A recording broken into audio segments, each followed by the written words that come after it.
আসসালামু আলাইকুম। আজকে ইরান ও যুক্তরাষ্ট্রের মধ্যে যুদ্ধের ২য় মাসে প্রবেশ করেছে। ইরান তার ৯৩ ও ৯৪তম হামলা পরিসর করেছে। ২৪ ঘন্টার ভিতরে আমেরিকান ২টি ফাইটার জেট ইরান ভূপাতিত করেছে, তা সেন্ট্রম নিশ্চিত করেছে। তারা বলেছে তারা F-15 পাইলট ক্রু এবং A-10 থান্ডারবোল্ট ২ ক্রু সদস্যকে উদ্ধার করা হয়েছে, যদিও এখনও একজন নিখোঁজ রয়েছে।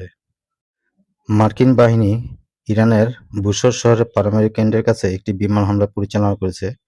তাতে একজন নিরাপত্তার প্রহরী নিহত হয়েছে এবং একটি ভবন বিধ্বস্ত হয়েছে। এ নিয়ে তারা চতুর্থবারের মতো এই সাইটটিকে লক্ষ্যবস্তু করেছে।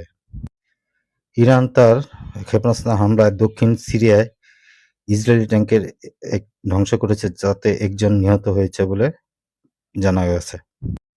আমেরিকান পক্ষ থেকে ২৪ ঘন্টার জন্য একটি যুদ্ধবিরতির প্রস্তাব দেওয়া হয়েছিল তৃতীয় পক্ষের মাধ্যমে, এবং তৃতীয় পক্ষের মাধ্যমে ইরান তা প্রত্যাখ্যান করেছে।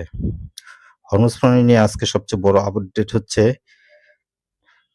হরমুজ প্রণালী দিয়ে ফরাসি এবং জাপানি দুটি অয়েল ট্যাঙ্কার জাহাজকে আজকে ইরান নিবিড় পর্যবেক্ষণের মাধ্যমে পারাপার করেছে। আপনারা ইতিমধ্যে অবগত হয়েছেন, ফ্রান্স, চীন এবং রাশিয়া নিরাপত্তা পরিষদে ভেটো পাওয়ার তাদের প্রয়োগ করেছে, যার ফলে জাতিসংঘে তা প্রস্তাব অগৃহীত হয়েছে। এই ছিল আজকের বিষয়। সবাই ভালো থাকার প্রত্যাশা করে আজকের মতো বিদায় নিচ্ছি। আল্লাহ হাফেজ।